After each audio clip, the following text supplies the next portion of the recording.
तुम्ही B+ student जर असाल तरी खूप झालं. I had seen an ad की जपानी भाषा शिकू शकता, असं 150 रुपयात शिका किंवा 200 रुपयात शिका. एक पुण्यात नुकतीच कंपनी आली होती 93 मध्ये.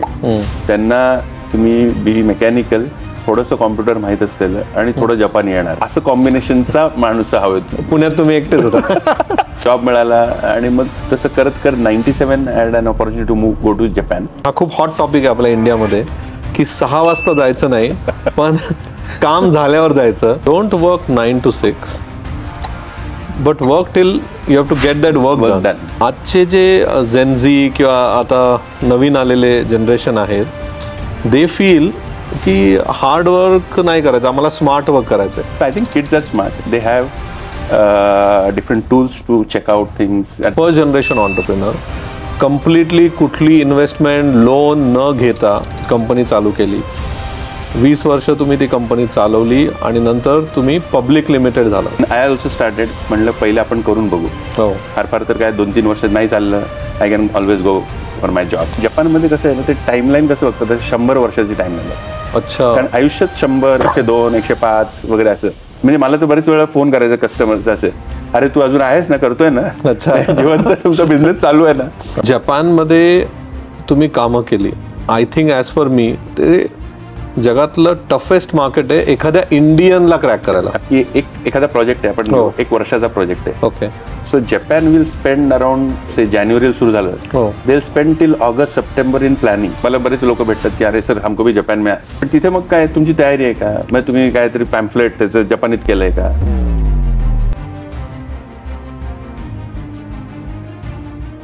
नमस्कार सुनील सर. नमस्कार. तुम्ही आमच्या पॉडकास्टवर गेस्ट म्हणून आले. Thanks a lot. ॲक्च्युली तुम्हाला बोलवण्याचं कारण म्हणजे तुम्ही स्वतःची कंपनी पब्लिक लिमिटेड केली. एक मराठी माणूस, फर्स्ट जनरेशन ऑन्टरप्रिनर, जपानमध्ये जाऊन काम केलं आणि बरंचसं काम तुमचं जपानची आहे. तर आपल्या ऑडियन्सला मला वाटतं ते ऐकणं खूप जरुरी आहे की तुमची स्टोरी काय आहे, कसं झालं, आणि एक मोटिवेशन. आपण हा पॉडकास्ट यासाठी करतोय सर की आपल्याला रोल मॉडेल्स बनवायचे आहेत आणि तुमच्यासारखे रोल मॉडेल्स पाहिजेत आपल्याला की ज्यांनी छोटे छोटे ऑन्टरप्रिनर्सनी तुमच्याकडे बघितलं पाहिजे आणि ते मोटिवेट झाले पाहिजे. तर आपण सुरुवात करूया सर की तुमची स्टोरी कशी होती, बालपण कसं होतं, कुठे गेलं, शाळेमध्ये तुम्ही कसे होता, तुम्हाला कसं परसिव्ह केलं जायचं, अभ्यासू का खूप स्पोर्ट्समध्ये असणारे का कोणी तुम्हाला कन्सिडर, हे जरा सांगा ना आम्हाला. Great. So thanks a lot Sagar. I am really happy की मला इकडे तुमच्याबरोबर सगळं ही ऑपॉर्च्युनिटी मिळाली. माझं शिक्षण तसं पुण्यातच झालं. सो म्हणजे originally we are from Karnataka किंवा हैदराबाद साईड, म्हणजे महाराष्ट्रीयन्सच, पण पेरेंट्सचं जॉब महाराष्ट्रात आलं त्यामुळे आम्ही मराठीच आम्हाला येत होतं. आणि शाळेत मला असं वाटतं की म्हणजे आता म्हणजे आय वॉज नेवर A+ असं, पण आय वॉज नेवर CD असं पण. तर मला नेहमी वाटतं की तुम्ही B+ स्टुडंट जर असाल तरी खूप झालं. म्हणजे आयडियली A+ असायला पाहिजे. 60 ते 70 75 तुम्ही कुठे मध्ये असलाल तरी तुम्ही आयुष्यात, it's a long life right. म्हणजे तुम्हाला, आणि आता तर आपण 80-100 पर्यंत जगू शकतो. तर तुम्ही 15 वर्षाचे ते 100 पर्यंत तुम्हाला जायचं असेल तर दरवेळेस A++ करता तुम्ही झगडत हे करण्यापेक्षा B+ ठेवून तुमचा सेन्स ऑफ ह्युमर ठेवून तुम्ही आनंदात ऍक्च्युली खूप महत्वाचं आहे.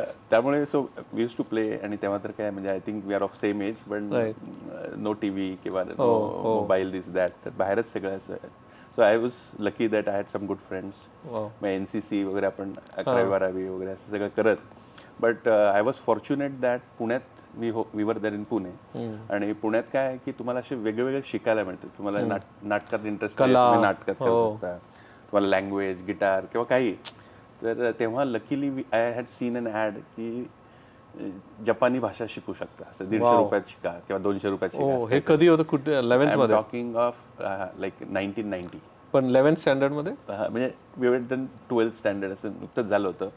तुम्हाला काहीतरी करावं असं वाटतं, काहीतरी असं. म्हणजे तुमच्या कंपनीची जपानची रिलेशन ते 12th मध्ये सीड झालं. म्हणजे आता जर म्हणजे लुकिंग बॅक म्हणजे तुम्ही असं म्हणू शकता की अरे एवढी स्ट्रॅटेजी होती तुम्हाला वगैरे, असं नाही. तर आपल्याला काय की काहीतरी शिकायचं असतं. When you are in college you always want to do something. ते बघितलं आणि we were fortunate that we had some good teachers. आणि मला वाटतं टीचरचं जे काम असतं नेहमी शिकवणं एक झालं, पण तुमची क्युरिओसिटी जागृत करणे. तर we had very good teachers who really made us ki think about how Japan and Japanese भाषा तर आहेच, पण how they think, त्यांचं culture, and that gave me some interest. Wow.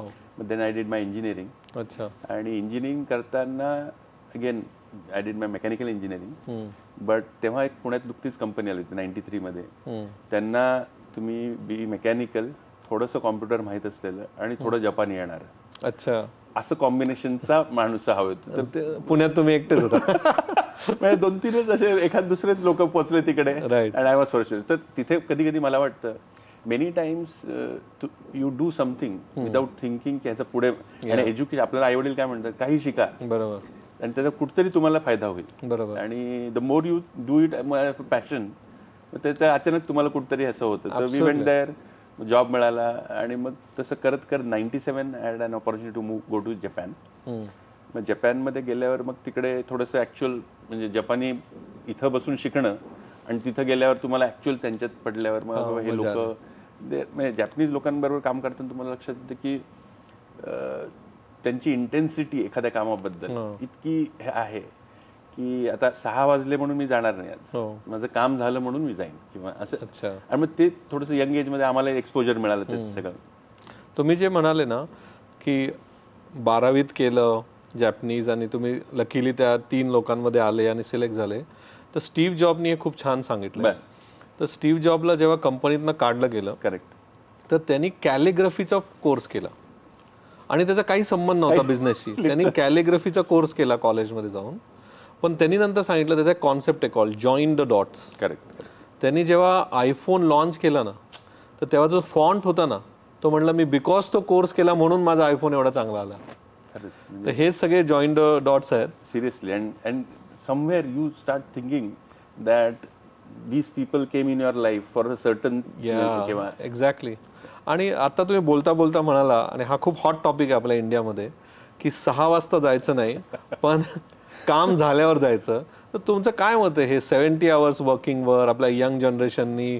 C फार मोठे व्यक्ती नारायण मूर्ती सारख्या याच्यावर वक्तव्य करताय, म्हणजे त्यांनी काहीतरी विचार केला असेल, पण तुमचं काय मत आहे याच्यामध्ये? नाही आता काय नाही की I don't want to say something trolled tomorrow from our own team members वगैरे. पण मला असं वाटतं काय ना की आता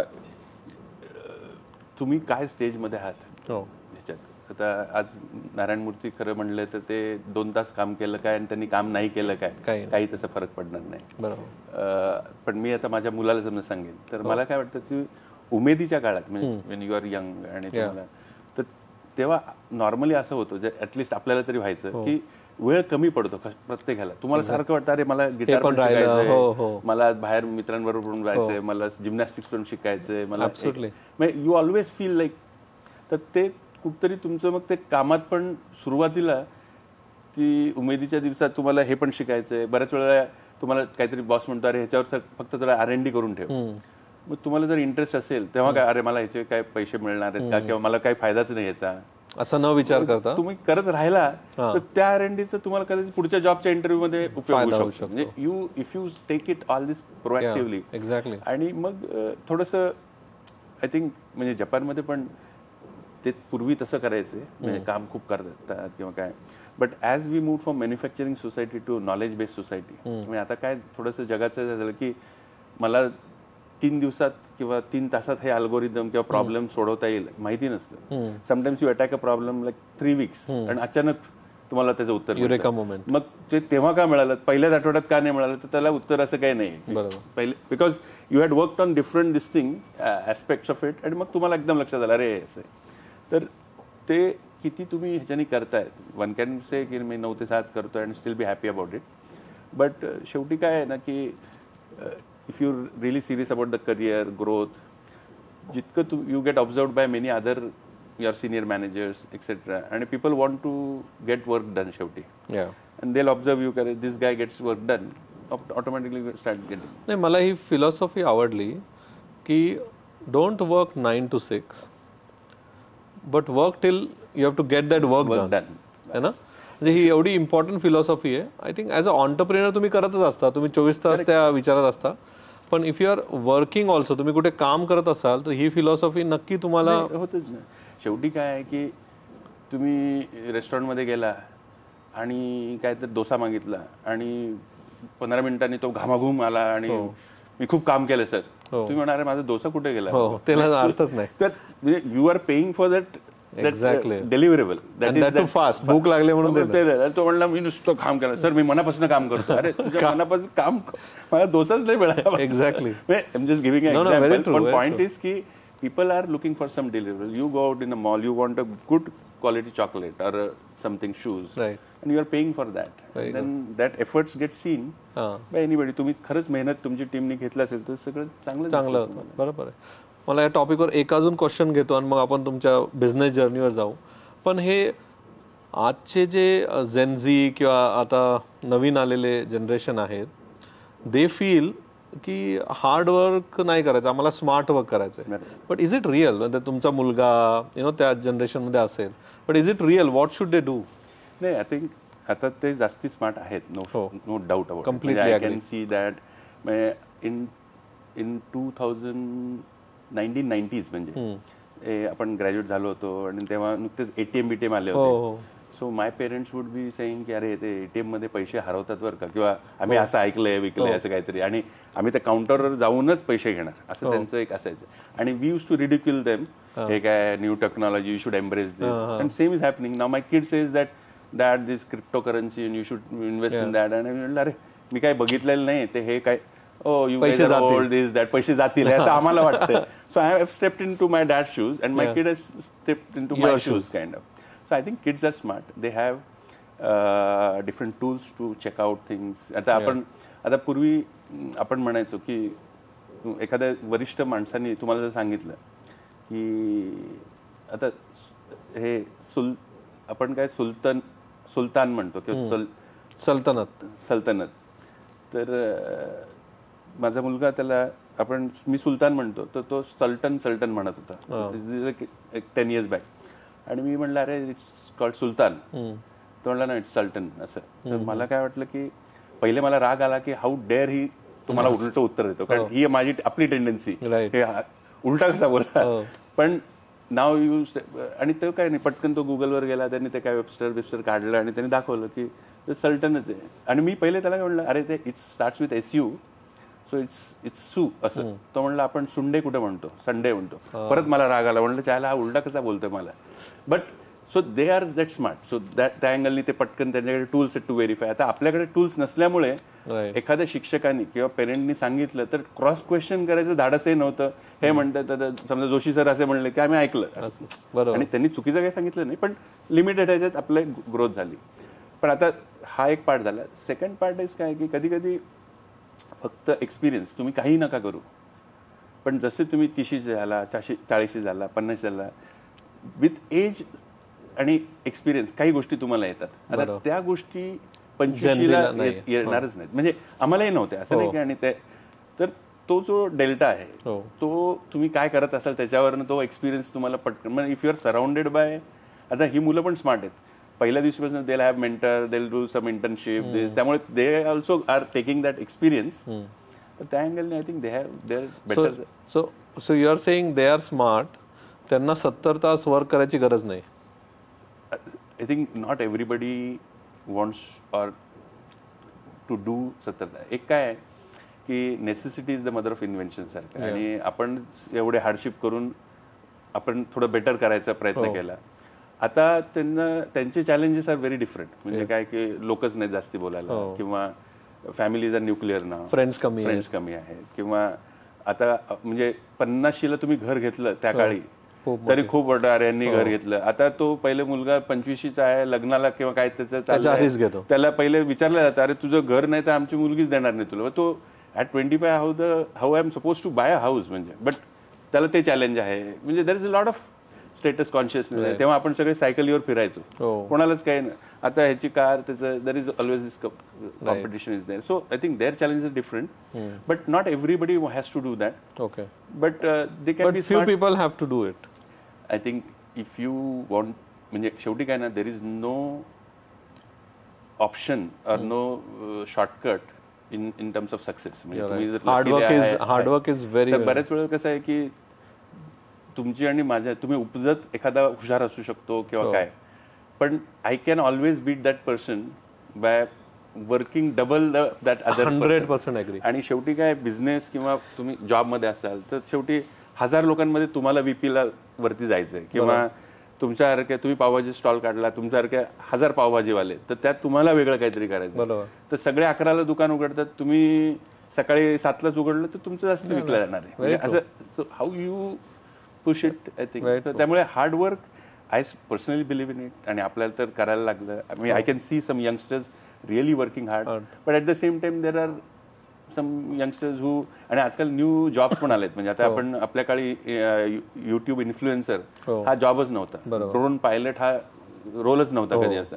पण आता ड्रोन पायलट कदाचित 2 तास काम करूनही त्याला तेवढाच पगार मिळतो जेवढा एखादा मी 8 तास मॅन्युफॅक्चरिंग मध्ये. एथिकल हॅकिंग एक झालं. So there are this good paying jobs, but again ethical hacking is again difficult. त्याच्याकरता मग तुम्ही किती घासलात तिथे. माझं एक अॅनॉलॉजी आहे की हे जे यंग जनरेशन आहे ना, they are very smart and they know की कधी त्यांना हार्डवर्क करायचं आणि कधी नाही करायचं. आपल्याला काय वाटतं की आपल्याला हार्डवर्कच करायचं माहिती आहे, and they are very smart, आणि विच इज गुड.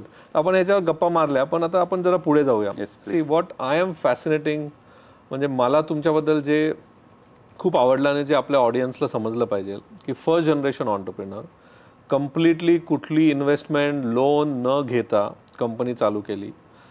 20 वर्ष तुम्ही ती कंपनी चालवली आणि नंतर तुम्ही पब्लिक लिमिटेड झाला, राईट. ही जर्नी कशी होती, आणि कशी होती पेक्षा की तुम्ही काय सांगाल की जर एखाद्याला पब्लिक लिमिटेड जायचं आहे तर त्याची तयारी आधीच तुमच्या अनुभवानी की आधीच करायची का, काय करायचं, काय तुमचं मत आहे पब्लिक लिमिटेडमध्ये नेण्याच्या याच्यामध्ये? Correct. So thanks lot. Again मला वाटतं पहिला की when you step in to business तेव्हाच पहिले थोडंसं आपल्याला एक इट्स अ न्यू थिंग. म्हणजे तुमचा चांगला जॉब चाललाय, आणि अचानक तुम्हाला का वाटलं की अरे तू हे कर, कारण मग फॅमिली आणि बिझनेस फॅमिली असेल तर दॅट्स नॅचरल. पण आपल्यासारखे जे असतात की फर्स्ट जनरेशन काय काहीच, तर तिथे एक धक्का बसतो सगळ्यांना की अरे तू हे काय नवीन सुरू केलंय बाबा. असं मग केलं की मग तो थोडंसं आपल्याकडे जुने पिक्चर वगैरे बघितले तर बिझनेसमॅन सगळे हे म्हणजे वाईट असतात, आणि असे जमीनदार सारखे असे ते असे लोकांचं रक्त हे करतात वगैरे असं काहीतरी. मग ते घरचे तुम्हाला अरे तुम्ही टॅक्स बिक्स भरताना रे, पगार देताना नीट वेळेवर, अरे म्हणलं त्याला तुम्ही आम्हालाच तुम्ही प्रोत्साहन विश्वास ठेवायचा. किंवा मग आपल्याला एक शिकवण असते की तुम्ही लोन घेऊ नका किंवा पैसे कोणाचे उधारी घेऊ नका बरं का. ठीक आहे. म्हणजे सो म्हणजे there is some good part of it. So हे लर्निंग्स आहेत त्याचे इतके स्ट्रॉंग असतात आपले की बाबा पहिले. So when I also started म्हणलं पहिले आपण करून बघू. फार तर काय 2-3 वर्ष नाही चाललं, I can always go for my job. पण मग देन 1 ते 2 झाले, 2 ते 5 झाले. I was lucky that I got some good friends, good team members, good clients, आणि then again you go into that. आता ह्याच्यात कसं आहे की तुम्ही बँकेचं लोन घ्या, तुम्ही कोणाकडनं, आणि त्या काळी म्हणजे I am talking of 15 to 18 years back, there was no these words like startup, mentorship, venture capitalism, angel वगैरे, तर काय असं काहीच माहित नव्हतं. म्हणजे तुम्ही आता लोन घ्या किंवा IPO तर फार लांबच काय असं संबंधच नव्हता. आणि तेव्हा काही IPO किंवा हे नाही, फक्त बिर्ला टाटा वगैरे असं. सेकंडली काय थोडंसं आमचं काय असं झालं की जपाननी स्टार्ट केलं, मी म्हणजे जपान बरोबर. आणि जपानमध्ये कसं आहे ना, ते टाइमलाईन कसं बघतात, 100 वर्षाची टाइमलाईन बघतात. अच्छा. कारण आयुष्यात 100, 102, 105 वगैरे असं. लग्न पण लोक उशिरा करतात वगैरे. तर त्यांना असं तू, आणि I had turn 30 that year, so I started this. तर मग त्यांचं काय म्हणणं, अरे तू इतकी घाई काय करतोय असं. मला काहीतरी काम द्या. मग ते म्हणणार अरे निवांत, तू अजून 30 आहे, मी 40 झालो तरी ते अरे अजून काय 50, 100. तर मला तिथं काय वाटलं की आपल्याकडे जे 18 महिन्यात IPO करा किंवा 22 असं त्यांचं काही नाही. You have to continuously. 1 वर्ष चाललं म्हणजे दुसऱ्या वर्षी चालेलच असं माहिती नाही. तुमचंच इंटरेस्ट सायकल बघितली पाहिजे तुम्ही. एखादा तरी डाऊनटर्न तुम्ही बघितला पाहिजे, एखादा तरी तुम्हाला हे पाहिजे. म्हणजे यू गो थ्रू इट. आणि मग तुमचंच कधी कधी इंटरेस्ट जातो, अरे यार सोड यार कुठेतरी काहीतरी असं. तुम्ही स्वतःला हे करताय का अशा याच्यात आमचे. तर तिथे ते नेवर इव्हॅल्युएट ऑन. म्हणजे मला तर बरेच वेळा फोन करायचा कस्टमरचा असे, अरे तू अजून आहेस ना, करतोय ना, जिवंत तुमचा बिझनेस चालू आहे ना, बट दॅट इज आणि तुम्ही आहात अजून आणि पुढच्या वर्षी पण असणार आहात, हे फार महत्वाचं. तिथं मग पहिले तो कस्टमर काम द्यायला लागतो की बाबा हा काय overnight fly by night operator नाहीये. When I need him to my for support etcetera he'll be there. आणि हे त्यांना थोडा ट्रस्ट आला की मग तुम्हाला कामं मिळतात आणि मग अचानक तुम्हाला मिळायला लागतात. पण सुरुवातीला जपानमध्ये तुम्ही कामं केली, I think as for me ते जगातलं टफेस्ट मार्केट आहे एखाद्या इंडियनला क्रॅक करायला. ऍब्सोल्युटली. कारण आपली जी माइंडसेट आहे ना ती कॅज्युअल, थोडं टाइमला पाळणं नाही है ना, तर त्यांचं कसं एकदम कट टू कट टाइमली, ते कसं. नाही, कधी मला कधी कधी वाटतं की they are hard task masters, very shrewd, आणि त्यांना जे म्हणजे प्रिपरेशन, म्हणजे मला कसं एक मोठा फरक वाटतो की एखादा प्रोजेक्ट आहे, आपण 1 वर्षाचा प्रोजेक्ट आहे. Okay. So Japan will spend around say जानेवारी सुरू झालं, they spend till August September in planning. तेच परत विचारतील अरे हे परत कसं येणार आहे, ते कसं येणार, आणि ते ह्या लेवलला प्लॅनिंग आणतील की नंतर से सप्टेंबर टू डिसेंबर मध्ये you just execute as per the plan, finish, तुमचा डिसेंबरला झाला प्रोजेक्ट. आता तेच आमचं इंडियामध्ये कसं, मला असं वाटतं 1 महिना प्लॅनिंग, पहिले जानेवारीत सुरू झालं, अरे हात बढाव जर कुछ करते यार, साईन करून टाका, चला सुरू करू. मग सुरू झालं, मग एकदम मार्च मध्ये कळतं अरे हे तर होऊ शकत नाही, टेक्निकल फिजिबिलिटीच नाही याच्यात. मग ते काहीतरी थातूर मातूर काहीतरी करत, मग दुसरंच काय, अरे माणसंच या स्किलची नाही. मग असं करत करत रडत घाम गाळत ते डिसेंबरला गेलं. दोघांना 1च वर्ष लागलं. पण इथं इतकं प्लॅनिंगवर त्यांचा म्हणजे प्रेफरन्स असतो की दे, आता sometimes planning is also wrong because the market change over, आता एस्पेशली दिस न्यू इरा. आणि तिथे मग Japan is also seeing that they have to speed up and so on. But हा एक मला तिथं त्यांच्याशी जर तुम्हाला म्हणजे टफ द्यायचं आहे आणि त्यांचं, तर तुम्हाला तेवढीच प्लॅनिंगनी तयारीने उतरायला पाहिजे. Very good point. ऍक्च्युली आपल्याकडे प्लॅनिंगला कधी महत्व दिलंच जात नाही. आणि म्हणजे आता तुमची तयारी आहे का, आता तुम्ही एखादा म्हणजे मला बरेच लोक भेटतात की अरे सर हमको भी जपान में हे विकायचं आहे मला काहीतरी समजा, तर मग of course and I want to help out because we are also trying to bridge Japan India आणि असं. पण तिथे मग काय तुमची तयारी आहे का, मग तुम्ही काहीतरी पॅम्फलेट त्याचं जपानीत केलंय का, तुमचं नेम कार्ड तरी, you cannot expect that person to know your language, किंवा तो म्हणेल अरे मी कस्टमर आहे, मी बिझनेस, माझ्याशी काय करायचं तर माझ्या भाषेत पहिले घ्या. मग तुम्ही एक दुभाषी घेऊन आला की तुम्ही हॅलो शिकला, हॅलो जरी म्हणला, आता मला परदेशात एखादा मराठी बोलणारा जपानी भेटला, मला आनंद वाटतो ना. तसंच एखाद्या जपानीला तुम्ही फक्त नुसतं हॅलो जपानीत म्हणलं तर oh great, you have taken that pains to learn my language, त्यांना थोडंसं इट मॅटर्स. तर असं, so that was that part. And then somehow we survived to 20 years. And then at 2021 I turn 50. अच्छा. मग then मला वाटलं की आता 20 वर्ष तर आपण एक असं करत करत आलेलो आहे, आणि आता नाही, now why don't we go to that next. आता त्याच्यात IPO जाणं किंवा कोणाकडनं पैसे घेणे, म्हणजे बीट इन्व्हेस्टमेंट घ्या किंवा बँकेकडनं लोन घ्या, दीज आर ऑल, मला असं वाटतं these are all kind of similar things. कारण त्याच्यात काय होतंय, तुम्ही पहिल्यांदा you are trying to let go something, let go your ownership. म्हणजे तुम्ही जेव्हा 100% काहीतरी एखाद्या वस्तूचं किंवा कंपनीचे एका घराचे मालक आहात, तुम्हाला माझं आहे, आता त्यात 1% जरी तुम्ही कोणाला तरी दिला किंवा एक रुपया जरी कोणाकडनं, तर तो उद्या तुमची कॉलर धरू शकतो, सर काय चाल रहा आहे असं तसं. आणि तुम्हाला मग तिथेच पास होतो, अरे कालपर्यंत मला असं होतं आणि आज कोण मला असं. तर ही तुमची लेटिंग गो समथिंग ही तयारी आहे का. आणि that is one of the biggest trigger, whether you want to go public, whether you want to bring in partners. काय फायदे झाले तुम्हाला, का लोकांनी पब्लिक जायला पाहिजे का, आणि तुम्हाला काय वाटतं काय होतं त्यांनी. I would really encourage to go public especially, or even take some investment from. कारण मला असं वाटतं काय की म्हणजे ॲज अन एंटरप्रेन्योर बऱ्याच वेळेला काय होतं की तुमच्यात ड्राईव्ह असतो, पॅशन असतं, पण कधी कधी थोडं डिसिप्लिन नसतं. तर हे when you take money from angel investors or IPO or anything, first is you get that discipline. आता I have to hit that growth ना, आय हॅव प्रॉमिस्ड. मी तुम्हाला सांगितलं की 10% तर ग्रोथ मी सांगितली होती, 10% का होईना मला हे द्यायला लागणार, मी इतकं हे करणार होतो.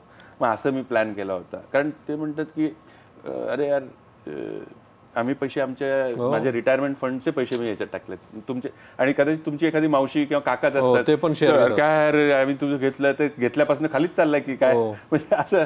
So that brings you that discipline की नो, बस I have to now whatever I commit, म्हणजे इट कुड बी 2% आमची ग्रोथ आहे, ते पण काय असेल ना, पण तुम्ही असं करत राहणार is something. Secondly you start thinking long term. कालपर्यंत तुम्ही असं होता की यार चल कंटाळा आला, मी उद्या बंद करू शकतो, आता तुम्ही बंद करू शकत नाही.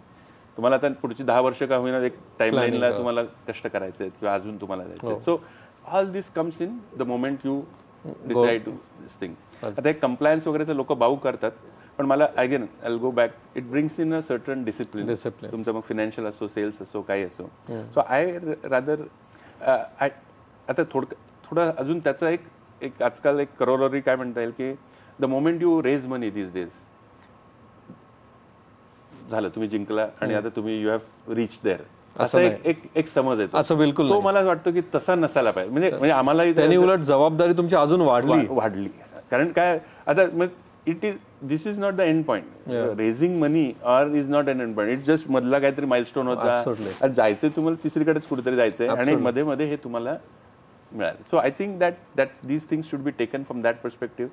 आणि लास्टली आता काय झालंय की थोडं स्केलवर तुम्ही करू शकता. जर कारण तुम्ही पहिले बूटस्ट्रॅप मध्ये करत असता तेव्हा तुमच्याकडे जास्ती काही नसतात, but now if you have funds, you have some sources किंवा VCच्या ओळखी असतील, ह्याच्या through you have an opportunity to go really global and do whatever you had thought for. तुमचं मॉडेल असेल काही. तर आपण सुनील कुलकर्णी सरांबरोबर आज बऱ्याचशा गप्पा मारल्या. शॉर्ट टाइम होता, पण मला जे लर्निंग्स वाटतात त्यांच्यामधून की माणसाने बिझनेस करू न करू सेन्स ऑफ ह्युमर हा फार महत्त्वाचा आहे, राईट. आणि तो कायम हसत राहणं हे जरुरी आहे. कॉलेजमधलं मला जी गोष्ट आवडली की त्यांनी कॉलेजमध्ये जपानी लँग्वेज शिकली म्हणून त्यांना पुढे एक अपॉर्च्युनिटी मिळाली आणि म्हणून त्यांचा अख्खा बिझनेस उभा राहिला. तर कॉलेजमध्ये मुलांनी वेगवेगळ्या गोष्टी शिकल्या पाहिजे, ही एक गोष्ट आपण सरांकडनं आज मस्त शिकलो. त्यानंतर त्यांनी सांगितलं की हार्डवर्कला अजिबात दुसरं काही ऑप्शन नाही. हार्डवर्क हे करणं जरुरीच आहे. डेफिनेटली स्मार्ट वर्क लागतं, पण हार्डवर्क. आणि खूप छान सांगितलं त्यांनी की लेट्स से तुमच्याकडं काही स्किल्स नाही आहेत आणि तुम्हाला वाटतं तुम्ही हुशार नाही आहे आणि शेजारचा मुलगा खूप हुशार आहे, तर तुम्ही त्याला कसं बीट करू शकता, तर ओनली विथ हार्डवर्क. म्हणजे त्यांनी जे एक्झाम्पल दिलं की तुम्ही 11ला ऑफिसला यायच्या जागी 7लाच या आणि तुमचं काम चालू करा. बघा हळूहळू सगळ्यांना ते कळतं. Very good point. आणि नंतर ते म्हणले की आपल्या मराठी माणसांनी सगळ्यांनी पब्लिक लिमिटेडकडे जायला पाहिजे. एवढं काही घाबरून चालत नाही की कंप्लायन्स वगैरे असतो, त्यांनी उलट डिसिप्लिन येते. त्यांनी उलट तुम्हाला दुसऱ्या देशांमध्ये जायचं असेल, मोठं काहीतरी करायचं असेल तर तुम्ही करू शकता. तर आपण सगळ्यांनी यातनं शिकलं पाहिजे. आणि सुनील सरांकडे ते अप्रोचेबल आहेत, जाऊन काही कुणाला पब्लिक लिमिटेड जायचं त्यांच्याशी आपण बोललं पाहिजे.